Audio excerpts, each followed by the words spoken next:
Halo guys, welcome back to our channel Bosan Mager. Jadikan harimu Semakin Iya. Jangan lupa buat like, comment, share, and subscribe channel ini supaya kami terus menghibur kalian. Jangan lupa juga buat bunyiin lonceng yang ada di bawah, teman-teman. Nah, kita sekarang kayak biasanya sebelum main game kita bakalan ada sesi Ngobrol ngobrol skuy. skuy. Nah, di sini kita udah ada 2 GS ya. Kayak biasanya nggak bakalan sendirian. Boleh kenalan dulu mungkin Mbak yang cantik dan ganteng. Iya. Luar Ladies first biasa. mungkin ya. Oke. Oke, halo teman-teman. Kenalin aku Happy Mandiana Sari, bisa dipanggil Happy ya, always happy, amin. Amin. Bahagia selalu. Ya, bisa dipanggil Happy. Terus kesibukannya sekarang jadi guru di SMA Negeri di Gersik. Terus kemudian juga alhamdulillah kemarin juga keterima di CPNS tahun 2019. Dan baru aja juga diberikan rezeki menjadi Putri Indonesia Jawa Timur favorit 2022. Sama ini sih juga masih sibuk untuk konsentrasi, jadi mohon doanya juga untuk teman-teman di sini ya, semoga segera selesai tesis saya supaya tidak ada amin, tanggungan. amin. Itu sih kesibukan untuk akhir-akhir ini. Oke. Keren ya, listnya banyak ya, CV-nya udah panjang kayaknya. Oke, mungkin boleh gantian ke Mas yang masnya. ganteng. Halo, perkenalkan nama saya Rofi Anggara. Untuk saat ini saya sibuk sebagai konten kreator TikTok ya. Namanya Malaciwa kalau teman-teman tahu ya. Mungkin masuk di FYP kalian. Iya Jadi dong. pranknya tentang gombalan-gombalan baper gitu loh. Ya. Oke. Hoki banyak tapi sempat ditabok juga. Ya, sedih ya. Ya, semua pasti ada resikonya. Ya, ditabok. Karena orangnya punya pacar, aku tembak gitu. Jadi Ya. merasa kayak gak mau diganggu, dia orangnya setia gitu sih. Gitu, keren. Dan sama ini Mas Wahir, jadi mohon doanya juga ya. Oke. Kalau Kak Happy tadi tesis, aku skripsi. Jadi Oke. mohon doanya untuk kedua Gestar ini. kita hari Iya. ini ya, luar Amin. biasa. Kayaknya doa di komen langsung membanjir sih. Thank you. Semangat buat pejuang semester akhir ya. Iya. Mahasiswa akhir, bener banget. Sekarang ini kedua gestar kita kan udah punya kepribadian dan juga kesibukan masing-masing ya. Mungkin boleh cerita sedikit gitu inspirasi, motivasi kalian untuk terjun di dunia itu. Kalau Mbak Happy kan berarti di dunia pageant ya, duta-dutaan. Terus kalau Kak Rofi berarti di dunia konten kreator. Content creator, Gitu. betul. Motivasinya apa sih gitu? Ya. Dari Kak Rofi dulu nggak Ngapain? Oh, apa-apa. dari aku dulu. Oke. Ini berbicara soal personal branding juga tadi. Belum. Belum. Kita ngomongin tentang motivasi Mas Motivasi. buat jadi itu tuh apa motivasi. sih? Kalau motivasi saya pribadi buat jadi konten kreator sebenarnya dari dulu sih, cuman waktunya dulu itu lebih sibuk ke cari cuan. Oh. Karena emang orangnya mandiri, nggak pernah minta orang tua sejak kuliah itu nggak pernah. Jadi cari cuan, setelah cuan ada baru kita fokus ke konten gitu. Nah motivasinya itu orang tua saya sih, kayak orang tua saya itu pengen banget kayak anaknya masuk TV gitu. Suatu saat nanti gitu. Orang tuaku percaya kayak kamu besok pasti masuk TV gitu. Dan aku bilang amin aja. Iya. Karena orang tua pasti pengennya anaknya itu pengennya yang baik-baik dan aku juga pengen hal itu. Gitu. Motivasi orang tua sih yang pertama, terutama ibu saya. Gitu. Keren. Jadi berawal dari doa orang tua ya. Mungkin Iya. kalau Mbak Happy gimana nih? Oke. Kalau aku motivasinya ikut dunia perpajanan gitu kali ya. Jadi sebenarnya itu berawal juga dari ibu ya sebenarnya. Jadi waktu itu aku umur berapa ya? Aku umur kelas 1 SMP apa ya? Nah ibu waktu itu nggak sengaja sebenarnya, nggak sengaja aku sama ibu tuh lihat Indosiar. Nah Indosiar tuh kan ada Putri Indonesia kan, Grand Final Putri Indonesia gitu kan. Terus ibu tuh kayak nyeletuk, yo pinter ya, yo seneng paling punya anak perempuan yang cantik, pinter kayak gitu-gitu. Terus entah itu kayak ini aja kayak terngiang gitu loh di pikiran aku gitu kan. Iya ya bu ya kayak gitu aku dulu itu. Terus tapi nggak pernah kayak ekspektasi nggak bakal kayak gitu, nggak juga gitu kan. Karena aku dulu sebenarnya kalau bisa dibilang tomboy ya. Jadi Fakta menarik. maksudnya bukan tomboy banget tapi kayak kegiatan aku di SMP waktu itu ya malah lebih ke ikut ekskul volley, kemudian pramuka kayak gitu-gitu gitu. Jadi nggak expect bakal aku kenal dengan dunia permakeupan tuh nggak expect sama sekali gitu loh. Terus akhirnya aku emang dari kecil udah dididik orang tua untuk kayak percaya diri, aktif ya gitu kan, ikut lomba-lomba. Mungkin akhirnya kebawa juga ya apa yang sudah ditanamkan oleh orang tua aku. Jadi aku istilahnya adalah bisa dibilang orang yang haus akan pengalaman dan haus untuk belajar kayak gitu.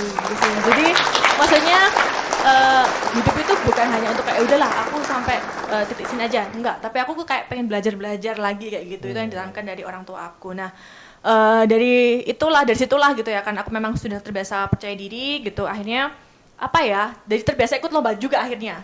Sampai waktu itu SMA juga terbiasa ikut lomba. Nah, SMA ini sebenarnya waktu itu guruku yang menemukan bibit-bibit kefemininanku itu. Luar biasa ya. Itu malah kejadiannya adalah ketika aku ngurus kelas meeting. Jadi waktu itu adalah waktu itu kan kalau setelah ujian kan ada kelas meeting kan. Nah, aku ketua pelaksananya nih di Wariwi di ruang guru. Terus habis itu ternyata ada namanya lomba Kartini. Lomba Kartini diadakan oleh salah satu perusahaan Gresik waktu itu. Nah, waktu seliwer gitu, happy gitu kan guruku. Ya Bu, kamu ikut ini ya lomba rias ala Kartini. Hah, bener kan? Happy ya, maksudnya waktu itu masih bener-bener tomboy banget. Kelas SMA kelas 1 tuh masih yang belum kenal makeup sama sekali. Waktu teman-teman aku udah kayak mungkin kenal lip balm dan sebagainya, aku nggak sama sekali gitu loh. Ya udah, Bu, temen aku. Iya, nggak apa-apa wes ini. Itu wajahmu tuh udah kayak Kartini kayak gitu. Gitu kan, maksudnya bentuk face-nya gitu loh. Ya udah deh, akhir nekat ya udah belajar gitu kan. Karena aku memang suka, maksudnya pengen hal-hal yang baru, ya udah nekat ikut, diajarin bermake up dan sebagainya, sanggulan pun diajarin sendiri, terus catwalk juga. Nah, dari situ akhirnya dari situ aku disuruh ikut ekskul keputrian. Waktu itu akhirnya menang kan, waktu itu kan menang Harapan 1 kan yang lomba Kartini itu, Harapan 1. Ya udah akhirnya kamu ikut lomba ekskul keputrian. Ya udah ekskul keputrian aku ikut. Nah, itu akhirnya kakak kelasku juga ada, waktu itu ada duta wisata Cayu waktu itu ikut, tapi ternyata memang belum rezeki gitu ya. Jadi di situ juga kayak aku belajar, ketika aku tidak berhasil dalam menggapai apa yang aku impikan gitu kan. Jadi aku harus ada evaluasi nih. Apa yang perlu aku evaluasi, apa yang aku pelajari, apa yang kira-kira aku yang kurang dari sebelumnya. Itu harus dievaluasi buat perbaikan ke depan kayak gitu. Itu berlaku di apapun ya, maksudnya di kehidupan kita. Jadi kalau memang kalian punya impian kemudian kalian nggak berhasil, jangan langsung menyerah. Jangan pantang menyerah, kan harus tetap kayak mengevaluasi, apa yang kurang dari yang kemarin ya, kita harus mengevaluasi dan tentunya harus ada perbaikan gitu. Artinya sehingga waktu itu ketika aku SMA nggak lolos, aku ikut lagi di semester 2 di kuliah waktu itu. Aku ikut, ternyata alhamdulillah dapat juara 3 Cayu itu waktu wakil 2 Yuk Gresik itu. Udah dari situ kayak benar-benar aku menemukan istilahnya kayak jadi diri aku. Berarti aku memang pasnya di sini nih, karena aku juga emang suka entertain kan, dunia entertain, suka ngomong, public speaking dan sebagainya. Akhirnya aku menemukan soul aku di sini. Akhirnya ikut lomba lagi di Tahi Cepat dan Malang waktu itu juara 1 itu kan. Sebenarnya rezeki juga sih, rezeki juga.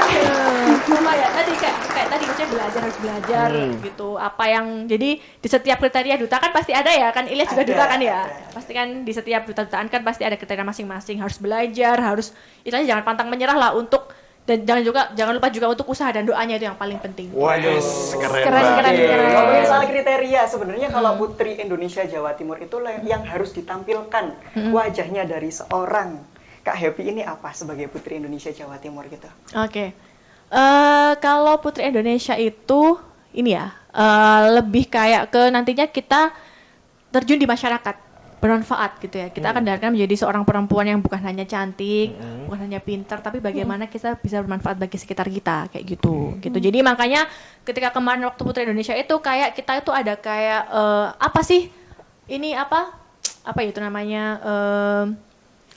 kayak bukan wawasan, kayak projectnya gitu. Project sosial kamu apa sih gitu. Kita harus ada project sosial itu gitu, dan itu menjadi hal yang wajib gitu, hal yang penting gitu, dan harus berlanjut sampai ke depannya. Jadi bukan hanya kayak nugas kemudian jadi cantik pintar, tapi juga harus ada ininya, harus ada sosialnya gitu. Makanya saya juga mulai belajar untuk harus lebih membuka mata ke masyarakat gitu kan, untuk bisa lebih aware gitu terkait dengan apa sih permasalahan-permasalahan di masyarakat dan bagaimana kita bisa terjun ke masyarakat itu kayak jadi gitu. kayak sebagai agent of change itu benar-benar harus ada actionnya gitu. Iya, benar. Kayak gitu.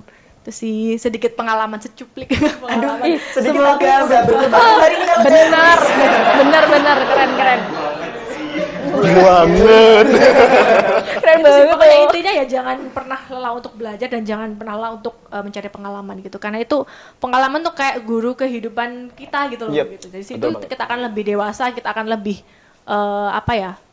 lebih tahu tentang value-value yang ada dalam kehidupan kayak gitu-gitu. Ya, benar banget. Jadi dari kedua orang ini ya, sama-sama motivasinya itu tadi yang ku ambil ibu. Ya kan? Orang tua lah, ibu. Jadi memang orang tua itu berperan penting untuk kita semua, betul nggak? Iya, benar. Nah, terutama ibu, itu aku setuju banget sih. Ini aku boleh cerita nggak? Pasti ada hal yang menurut aku adalah bener-bener, dua orang tua itu luar biasa loh. Wah, setuju. Ini juga Menarik, Bisa menarik. kita bahas. untuk menginspirasi juga teman-teman ya. Maksudnya, wah luar biasa banget orang tua kita itu. Jadi ya, waktu itu ketika aku audisi Putri Indonesia, itu kan barengan banget sama namanya kalau di CPNS itu ada latsar gitu kan. Latsar itu kayak diklatnya. Latihan dasar. Ya latihan dasar. Kayak penentu lulus enggaknya kamu nanti di PNS kayak gitu loh. Nah, waktu itu barengan banget nih waktunya. Jadi ketika aku audisi Putri Indonesia tuh lolos. Nah, di hari itu aku juga ada latsar. Nah, di Putri Indonesia kan pasti ada karantina kan. Latsar juga ada kayak karantinanya gitu. Jadi sama. Nah, itu tuh kayak waduh gitu kan. Tapi sempat udah minta doa orang tua kalau Bu aku latsar dan juga ada ini. Maksudnya aku nggak tahu ya nanti Putri Indonesia ini apakah aku lolos apa enggak ya. Wallahu a'lam aku gitu. Gitu terus akhirnya waktu itu Putri Indonesia lolos, tapi aku tuh belum bilang sih sama orang tua kayak masih bingung. Waduh ini barengan banget. Maksudnya ekspektasi aku waktu itu aku nggak lolos di Putri Indonesia sama Jawa Timur itu nggak lolos. Jadi aku udah kayak bawa barang bawaan itu cuma buat latsar dan yang nggak Putri itu nggak gitu aja. Jadi waktu itu kayak gitu. Terus habis itu ternyata banyak istilahnya kayak batu-batu kerikil-kerikil kecil gitu ya. Maksudnya kayak yang nggak dibolehin pihak ini, nggak dibolehin pihak ini gitu ya. Itu pokoknya bener-bener yang bingung banget lah aku gitu. Sampai akhirnya aku ya udahlah. Aku bilang orang tua aku, Ibu, Bapak, aku posisinya sekarang ternyata alhamdulillah aku lolos di Putri Jawa Timur gitu kan. Dan posisinya juga latsar ini. Nah, jadi tapi waktu itu latsar udah kayak tahap yang presentasi sih, maksudnya udah tahap yang lulus itu udah gitu loh. Maksudnya yang tahap ada presentasi kan. Presentasi itu kayak penentunya dan itu aku udah gitu. Akhirnya aku berani bilang sekarang tinggal Putri Indonesianya. Jadi tapi untuk bisa ikut GF ini aku harus ada syarat gitu. Maksudnya kayak harus ikut karantina berapa gitu kan. Maksudnya kan aku nggak ikut full kan, nggak bisa ikut full karena memang harus ada latsar. Nah itu susah banget dapat izin dari pihak latsar. Susah banget awal sebelum aku bilang ke orang tua ya. Terus akhirnya aku bingung, aku telepon orang tua aku, Bu minta doanya. Ini kok kayaknya agak ini ya, maksudnya agak susah ya. Mohon doanya mugi-mugi diparingi lancar dan kemudahan gitu kan. Waktu itu aku gitu. Ya wes semoga lancar, sukses. Set detik itu ya, aku baru tutup telepon, set turun bentar. Terus ada namanya kalau di latsar itu kayak ada coachnya gitu. Kamu Putri Indonesia tanduk gitu kan. Nggih Pak, kamu itu iya aduh. Terus kamu kok masih di sini? Aku karantina loh. Boten angsal sama ini, boten nggak boleh sama pihak ini. Waduh nggak apa-apa itu malah justru kayak membawa nama baik ini loh ASN Jawa Timur kayak gitu langsung. Kamu sekarang minta surat izin, saya yang berikan kayak gitu langsung. Wow aku gitu. Golden ways. Karena itu ada orang Iya. Ternyata ya langsung. Kamu pokoknya sekarang fokus ke karantina, persembahkan yang terbaik. Bawa nama baik ASN Jawa Timur kayak gitu. Oke, langsung kayak wow, kita bener-bener luar biasa banget. Keren banget Dari sih. yang sebenarnya banyak gonjalan kayak langsung gitu. Itu ya. Jadi teman-teman kalau mau apapun itu jangan lupa untuk minta doa ke orang tua. Restu orang tua, Orang tua bener luar banget. biasa.